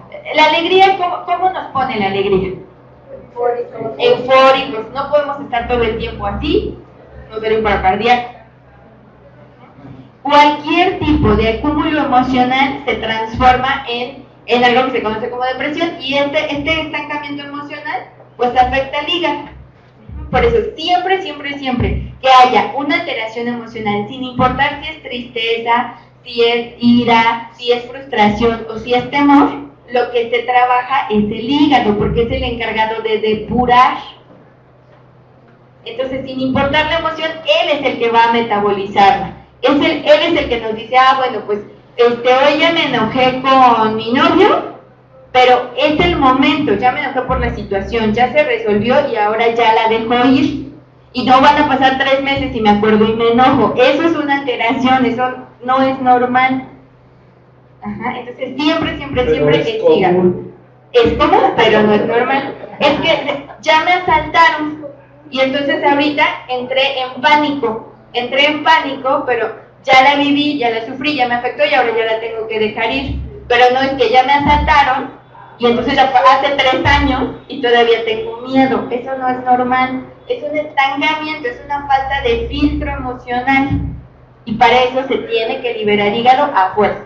Es como el caso de la tristeza en una pena, por ejemplo. Claro, en No un tiene duelo. tiempo, si no ya se quedó en hígado. Exacto, aquí está. ¿En qué parte entra la ansiedad que también afecta para el sueño? La ansiedad es un proceso, nuevamente es este ciclo.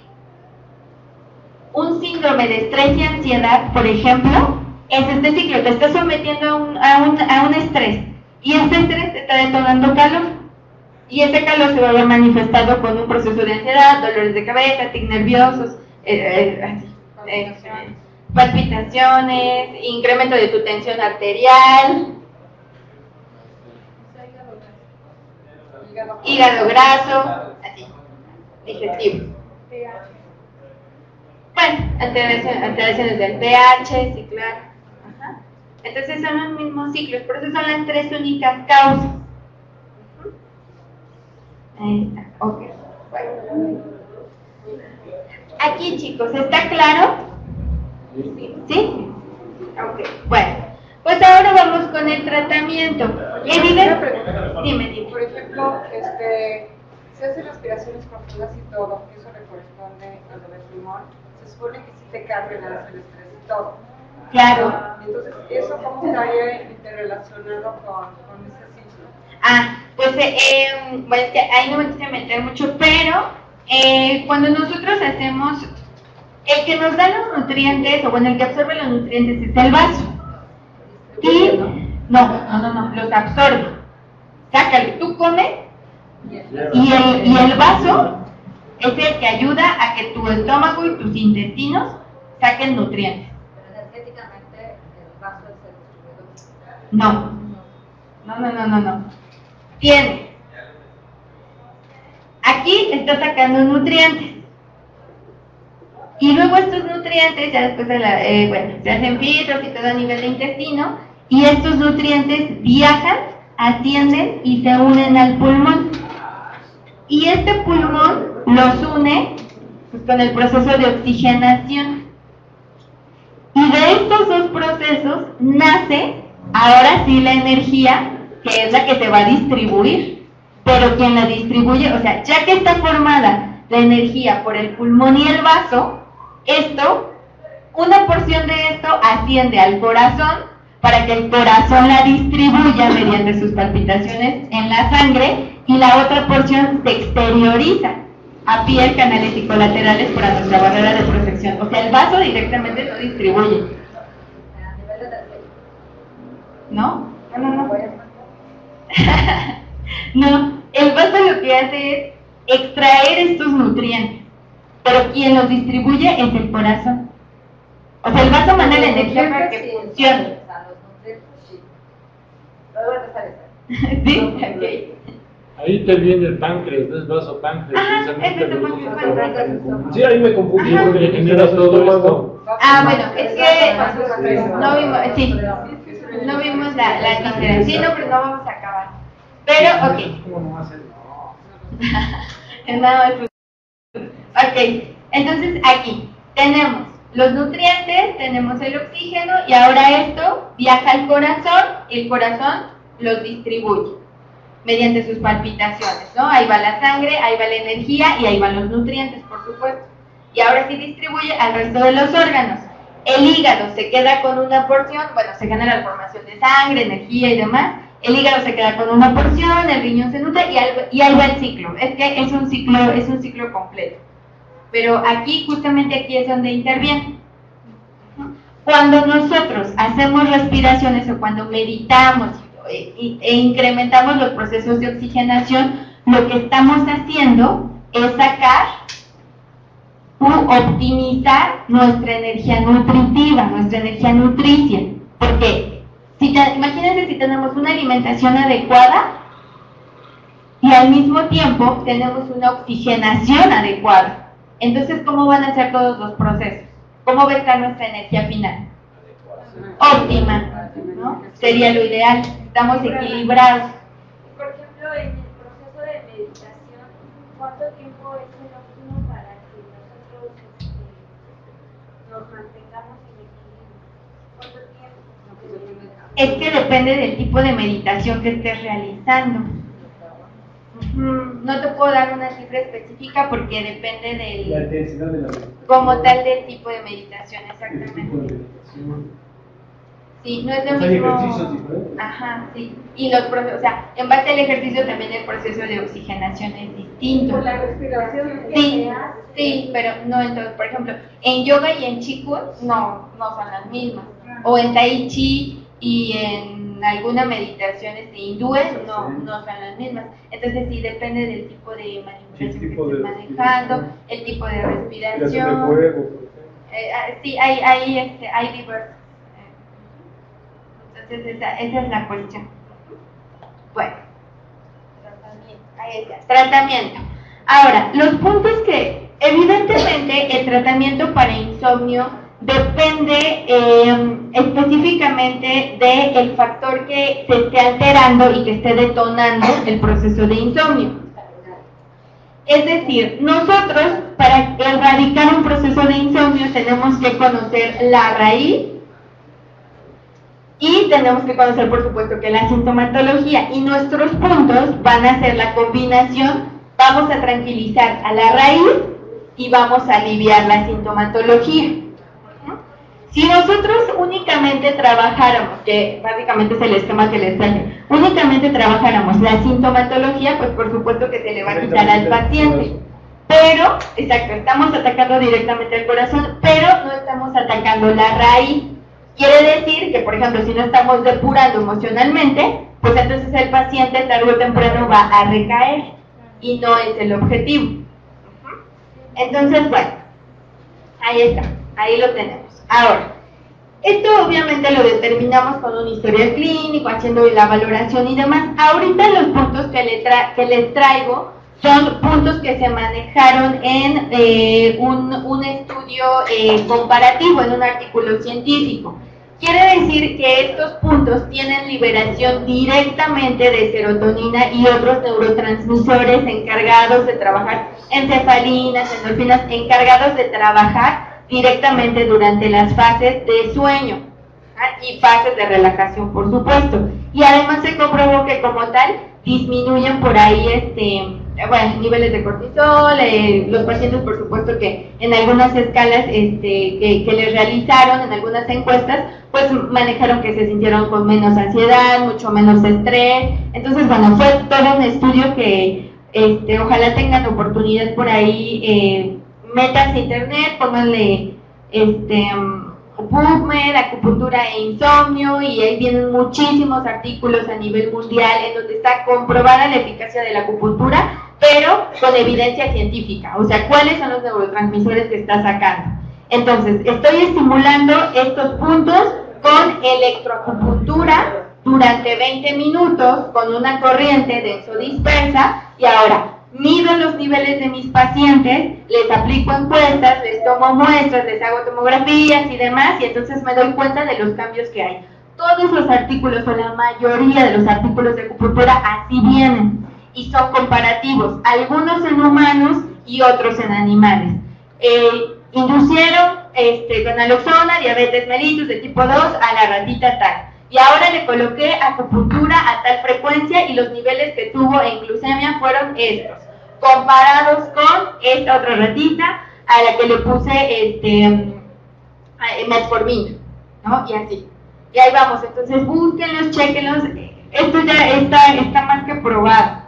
Y el primero que tenemos, pues es justamente nuestro primer punto, uno de nuestros puntos de apertura, uno de nuestros puntos de aplicación como tal, que es el NEI1, y NEI1 corresponde a el canal de pericardio, número 6, la traducción es tapalo interno. Ahí, bueno, les coloqué la localización y nos dice 2 Kun o por encima del pliegue de la muñeca, entre los tendones largo palmar y flexor radial del carpo. Es un punto que trabaja o regula sistema nervioso parasimpático, actúa directamente sobre el sistema nervioso parasimpático, NEI1. De manera tradicional lo utilizamos como punto de apertura, punto para regular, ya de manera, algunas de las patologías que en donde interviene pues no son solamente insomnio, sino también alivia, por ejemplo, el reflejo de la náusea. 2 Kun. 2 Kun del pliegue. 2 Kun del pliegue. Por encima, ajá. 2 o 3. 2. Son 3 dedos. 3 dedos, pero son 2 Kun. Sí, claro. No sé, para que no se me vayan a confundir. Es que 3 deditos son 2 Kun, 4 deditos son 3 y así. Ahí vamos. ¿Se tonifica o nada más se pone? Nada más se pone. Ajá. Sí. También otra de las cuestiones es, bueno, a lo mejor para los que ya manejen un poquito más aquí en la cuestión de acupuntura, es que está súper probado que como lo que estamos estimulando son terminaciones nerviosas y lo que estamos generando es un mecanismo reflejo, no es necesario hacer la manipulación o de tonificación o dispersión. Con el simple hecho de colocar se está detonando el estímulo y esto está súper comprobado. Lo que pasa es que las otras manipulaciones son meramente pues tradicionales, ¿no? Pero actualmente, sobre todo si estamos colocando electroacupuntura, la liberación es mucho más prolongada, se trabaja a otro nivel. Sí, ahí está. El siguiente que tengo, dime. Ahí sí se utiliza un electroestimulador. Un electroestimulador acupuntural, que es muy sencillo, ahorita como los tienen ocupaditos, no me los pueden proporcionar, pero colocas tus agujitas, le colocas un pequeño caimán, así pequeñito. Sí, ya lo conozco, pero hay uno que nada más perfecto. ahora que la vaga, por decirlo así, con la punta. El pointer, no, el pointer no, es que el pointer te genera un efecto, pero no tiene la liberación progresiva como la electroacupuntura. No, ajá. De hecho, también búscalo y están, sobre todo para síndromes de estrés y ansiedad y para adicciones, están los comparativos de auriculoterapia, electroacupuntura, y tratamiento únicamente con pointer y balín.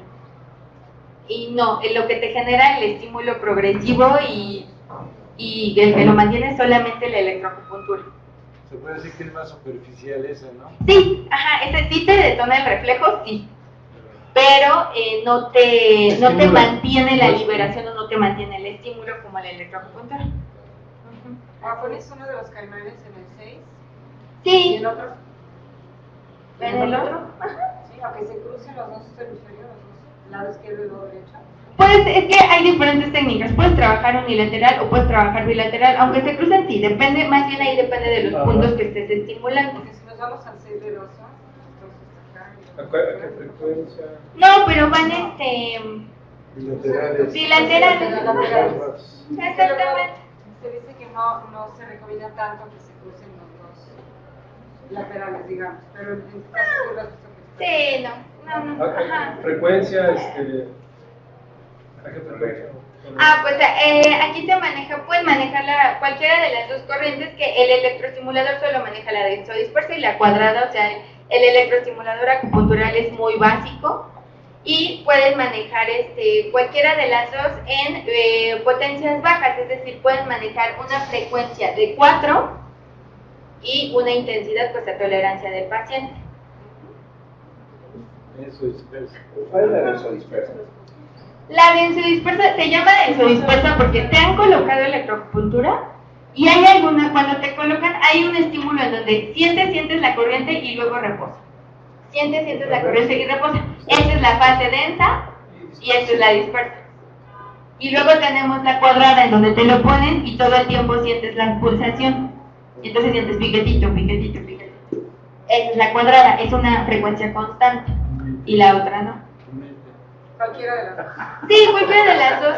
Realmente ahí, vaya, importa un poquito más si estás trabajando o estética, analgesia o anestesia. Pero si es cuestión de electroestimulación, sí, ambas funcionan. Ok, entonces otra pregunta es, ¿paso 6? El siguiente punto está en Yin Yao, exactamente, la traducción es lugar donde se cruzan los 3 yin del pie, los 3 canales yin del pie, y está localizado 3-1 por encima del malleolo interno de la tibia, pero en la parte posterior. Aquí está. Ahí tenemos a Yin Yao.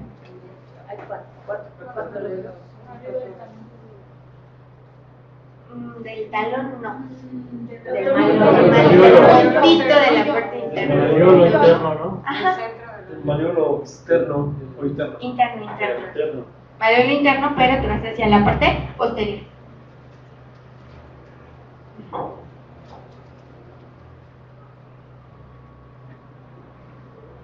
Ok. El siguiente que tenemos, que pues es el más importante, por supuesto, es Shenmen. Inclusive el nombre se los indica, ¿no? El nombre se los indica y estuvimos viendo por ahí el Shen, el espíritu de corazón, ya vimos su función. Exactamente, traducción pues es la puerta del espíritu. ¿Qué es lo que estamos haciendo con este punto? Pues justamente estamos tranquilizando al espíritu, que anda por ahí volando porque no tiene dónde albergarse. No tiene dónde vivir, entonces anda disperso, pues le vamos a dar donde vivir, lo vamos a regresar a su residencia. ¿Y dónde está localizado? Pues en el pliegue de la muñeca, pero del lado radial del pisiforme. Entonces aquí abajo. Del pisiforme, ajá, nada más que del lado radial. Y lo trabajamos Hacia a acá. través del canal del intestino delgado, porque recomienda, ¿no?, que no tocar con agujas el set de Shenmen, sino para nuestra escuela que estudiamos, nos recomendaba que a través del intestino delgado. Que es su acoplado. No, pero lo pueden trabajar directo. Lo que pasa es que es una zona un poco delicada para funcionar, pero si ubicas bien el punto, de hecho, el pisiforme justamente en su límite radial es el que te da la depresión y puedes meterlo, sin problema. Sí, ahí más bien pues ya depende de sus técnicas, es que si son corrientes aquí está diferente. Ajá, sí, pero sí sin problema, no fuerzas. Que ahora, la teoría de esta teoría de medicina china de canales y colaterales, pues justamente nos dice que podemos trabajarlo, o incluso órganos y vísceras, mediante su acoplado y viceversa, también es súper válido, pero yo sí te sugiero que se trabaje directo y la comprobación, no, aquí, este es tu pisiforme, y tu borde radial, ese es, aquí, ve, sí. Tu uñita, sí. Sí. Ahí, justo.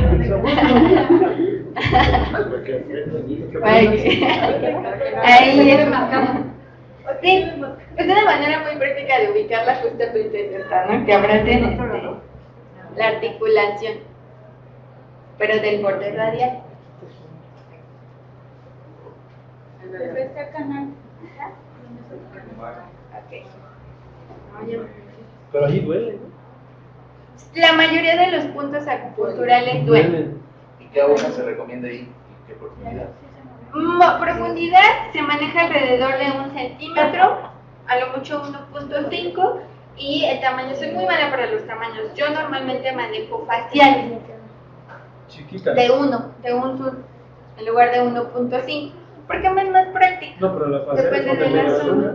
Ah, no, es que, bueno, la de 1, sí, porque hay de medias y muy, muy chiquitas que, bueno, ocupo más como auriculares que como facial, pero la de 1, con ese se trabaja bien realmente, Perpendicular. salvo que sea un paciente con muchísimo tejido adiposo o algo similar, pues entonces la de 1.5 para poder profundizar algunos puntos, sobre todo los de pierna, pero si no, con la de 1 se trabaja muy bien, no hay tanto problema.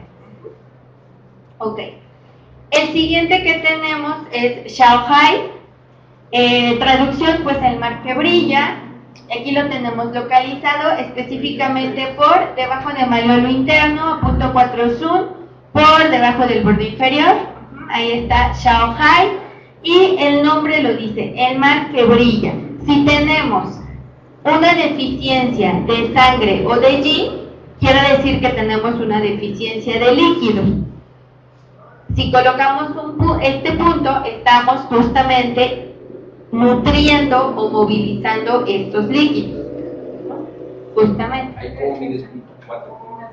Ay, es que es pegadito básicamente al malleolo. Ajá, sí, como tal. Sí, porque punto 4 zoom sería punto 4 del diámetro de tu pulgar. Entonces, nada más está por debajo. Sí.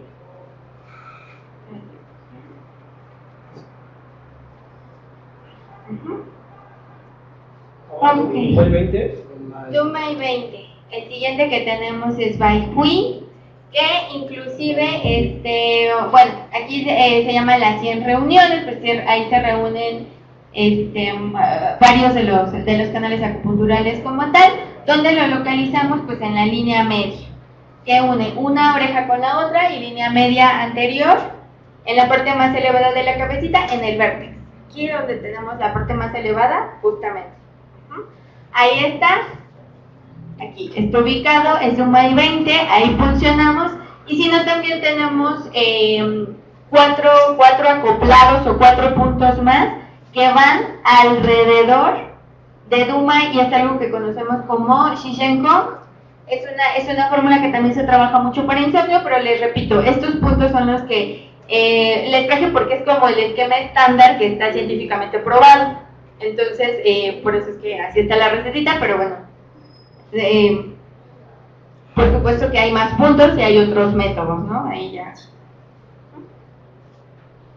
¿Esos estarían en dirección hacia el 20 de Dumai, los 4 puntos acoplados? No, van hacia atrás. Colocamos Dumai hacia atrás y todos los demás van hacia atrás también. Ajá. No, alrededor de Dumai. Ajá, sí, Shenko. Ajá, exacto, hacia atrás.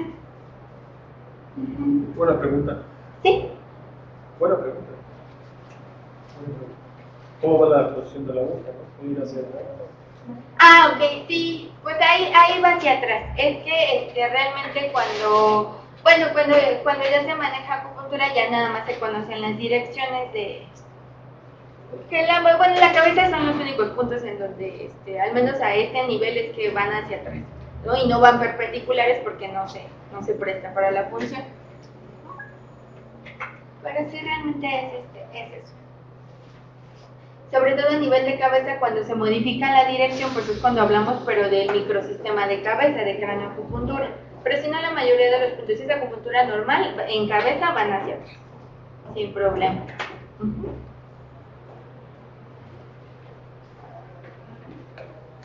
Tenemos Bai Hui, ok. Y por supuesto que un coadyuvante o un auxiliar al tratamiento de acupuntura, pues es la auriculoterapia. También está comprobada la liberación de neurotransmisores con la aplicación de auriculoterapia siempre y cuando sea punción, es decir, tachuela o electroacupuntura auricular, cualquiera de las dos. Los estudios están basados en eso. También está la comparación con balines, pero tal cual dice que los balines no te generan el estímulo progresivo e inclusive comparando dice que retiran como tal el esquema de balín y lapsos después el paciente comienza a presentar nuevamente la sintomatología, cosa distinta con tachuelo o con electroacupuntura, ¿no? Entonces así está. Y justamente, bueno, los puntos en donde se trabaja pues son los siguientes. Tenemos como puntos principales, tenemos por ejemplo corazón o insomnio, insomnio 1, ¿no? Bueno, aquí en la imagen no se los encontré, pero está acá. Tenemos como puntos maestro, tenemos Shenmen, tenemos maestro cerebral o tenemos punto 0. Sí, ya. Y tenemos como puntos auxiliares, tenemos tálamo, tenemos sistema nervioso simpático, tenemos punto cerebro. ¿Qué es lo que estamos haciendo? Pues de manera indirecta, disminuir la función del sistema nervioso parasimpático, es decir, el paciente va a estar mucho más relajado, liberar como tal neurotransmisores para que pueda conciliar de manera más fácil el sueño, de manera progresiva, y estamos también fortaleciendo o regulando la función del corazón, aunque no estamos trabajando la raíz como en el caso de acupuntura. Eso es importante de mencionar. Con auriculoterapia estamos coadyuvando el tratamiento. Es para controlar los síntomas, pero no estamos atacando la raíz. Con acupuntura sí podemos atacar la raíz. Bueno, ok.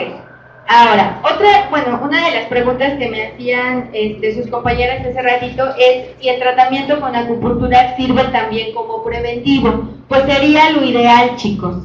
La prevención siempre, o el primer nivel de atención a la salud siempre es el más importante, y desafortunadamente en México nos falta bastante cultura en ese aspecto.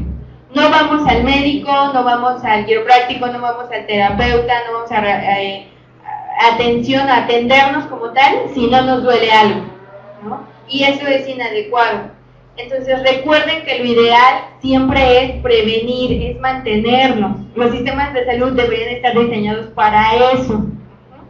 Entonces realmente en el caso de insomnio, si ustedes se sienten como tal con estrés, si están presentando alteraciones de ritmos circadianos, si son propensos por cualquier situación a presentar o a someterse a cargas de estrés fuertes, a síndromes de estrés y ansiedad, a procesos de insomnio, prevengan el que evolucionen estos padecimientos. Y uno de los métodos para trabajar sistema nervioso, que está probado, que es eficaz, es efectivo y es económico, pues es la acupuntura, justamente. Dime. Una pregunta, en el caso de la auriculoterapia, ¿qué sería una dispersión o lo contrario, digamos, si yo pusiera una aguja y no tuviera la máquina de electrocutar? Si pusieras solamente, si pusieras la agujita tendría que ser, si no tuvieras electroestimulador, tienen que ser tachuelas. La cosa es que tu paciente te tolere tanta tachuela, ¿no? Normalmente un esquema auricular pues son 6 puntos, de 6 a 8 como máximo. Entonces, tendría que ser tachuelita, y ahí tenemos diferentes funciones.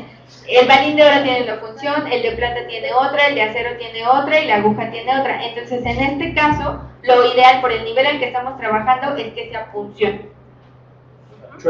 Una pregunta, en el tratamiento anterior con los puntos que habías dicho, si es electroacupuntura no hay problema por el tipo de estímulo, es uno, simplemente ya. Pero si es una aguja, por ejemplo, tonificas. Solo colocas. La pura. Solo Ninguna colocas. manipulación. Ninguna manipulación, porque hay algunos puntos. Por ejemplo, chicos, cuando nosotros trabajamos NEI1, si ustedes tonifican NEI1 como tal, pueden tener irritación del nervio mediano, por ejemplo. Entonces, y les repito, hay muchas corrientes de acupuntura, ¿no? Yo, pues a lo mejor les estoy manejando manipulaciones un poquito más actuales, porque a mí son ya las que me tocaron, ya con más bases científicas. A mí, yo no tengo una corriente sumamente tradicional, aunque sí tuve maestros muy tradicionales, yo no agarré esa corriente. A mí me gusta más como la corriente científica un poquito. Entonces está comprobadísimo, y además se evitan muchas lesiones.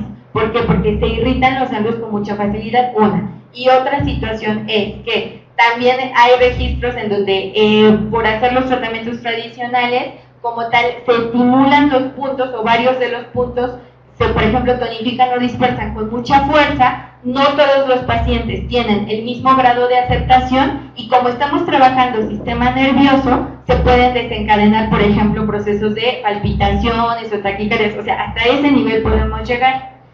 Y finalmente lo que estamos generando es un reflejo cutáneo visceral. O sea, hay un mecanismo muy bonito que ojalá después lo puedan estudiar, que es el que te da la vía como tal de acción de la acupuntura, ¿no? Entonces, con que ustedes funcionen, se lleva a cabo el estímulo, de hecho ustedes funcionan, tocan el nervio, se genera la sensación acupuntural y no hay necesidad de estimular como tal más allá.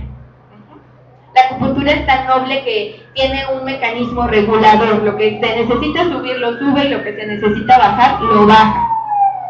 Ni estimular ni manipular.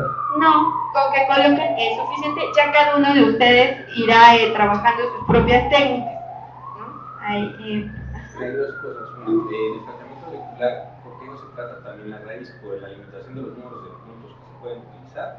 ¿O hay algún? Pues es que no hay cómo trabajar la raíz. En auriculoterapia, si bien es cierto que agarras puntos específicos de órganos base, no tiene el mismo impacto que la acupuntura, no te logra regular al mismo nivel.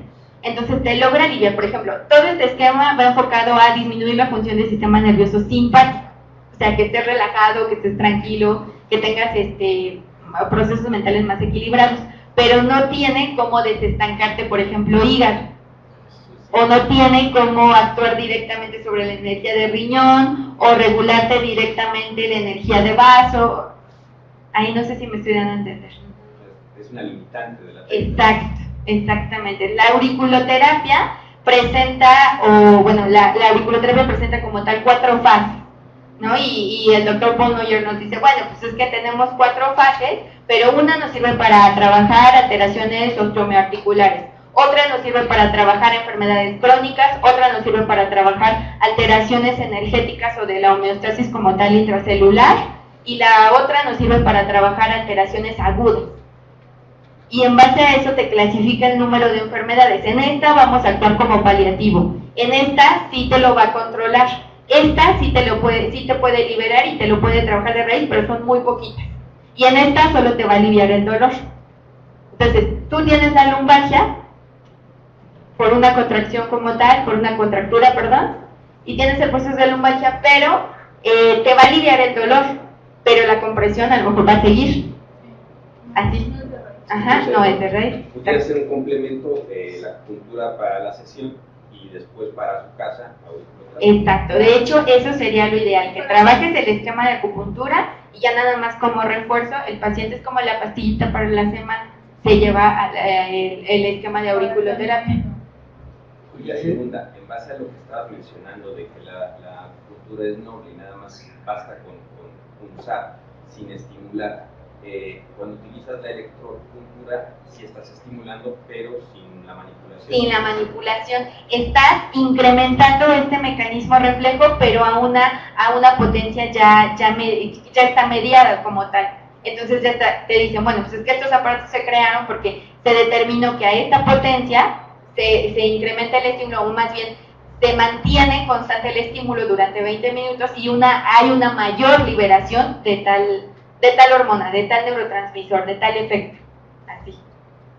Hay una pregunta. Y no En el tratamiento acupuntural que mencionaste hace rato, ahí por ejemplo no se trabaja hígado directamente, sino son corazón, exacto, porque recuerden que aquí el esquema que les traje va enfocado a que, pues esto es como la recetita. Dijeron, con esto se les quitó el insomnio y no presentaron se aliviaron los síntomas, no recayeron y demás, pero no estamos trabajando la raíz. Por eso les decía, la raíz se los da el diagnóstico. Ajá, pero aquí no me puedo ir a trabajarles la raíz porque no acabaríamos. Entonces, lo que hice es que pues agarré por ahí los artículos y dije, bueno, a ver, vamos a meter un esquema que les sirva. Claro, entonces ahí ya esté comprobado. uno maneja los puntos necesarios de hígado. Exactamente. Como romper el exceso con hígado 3. Exactamente. ¿Manda? Aquí para desestancarse. Complementar. Así es, ¿no? Y así cada uno de los... El vaso sí estaría más o menos contemplado con los 6 de vaso. Sí. Digamos. Bueno. ¿O le podrías poner un 3? Un 3, por ahí de manera indirecta, pues el de cajón, ¿no? Susan Lee, sí. ¿no? No, Son como 36. los de cajón. Pero ya depende más de su proceso de diagnóstico. Y en el caso, ¿cuántas hojas son recomendadas para una sesión? Mira, como máximo se manejan 15 porque hay algunos esquemas locales que requieren 5, pero normalmente se tratan de trabajar 10, o sea, tanto en acupuntura como en auriculoterapia no se satura al paciente, un buen esquema no es saturar, ¿no? Entonces, pero por ejemplo hace ratito les decía, los que están alrededor de Baihui, o sea, ya con los 4 ya son 5, entonces 5 agujas aquí y a lo mejor trabajas 5 puntos corporales, ya son 15, pero a lo mucho son 15. Normalmente se trabajan 10, a veces 8, de 8 a 10. Sí, no está. Ok, ¿alguna otra duda, ¿Las chicos? tachuelas se las dejas 8 días? Sí, lo ideal sería. No todos te la toleran. Aquel pointer de auriculoterapia tampoco funcionaría, ¿verdad?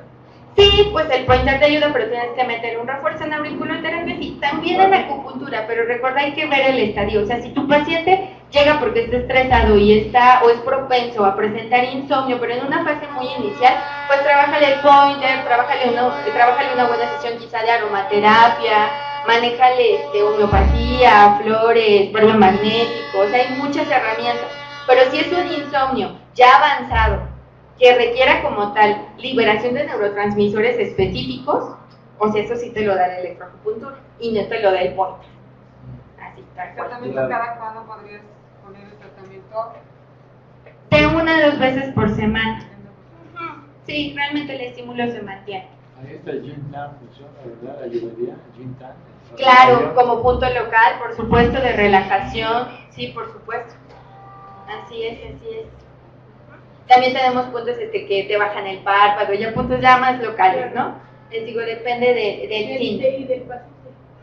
Claro, también la disciplina del paciente, ¿no? La disciplina, qué tanto quiera trabajar y demás, ¿no? También qué tanto aporte, qué tanto quiera liberarse, qué tanto trabajemos de manera conjunta con psicoterapia, con psiquiatría. Es que hay diferentes niveles, pero yo siempre, de verdad, chicos, traten de inculcar la cultura de la prevención y traten de inculcar el trabajo en equipo, ¿no? El trabajo multidisciplinario, ¿no? Háganlo por el paciente, entonces. Caso paciente. Así es.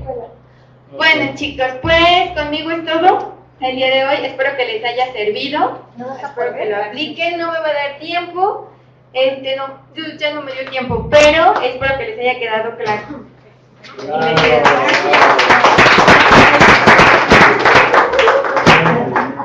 Bueno,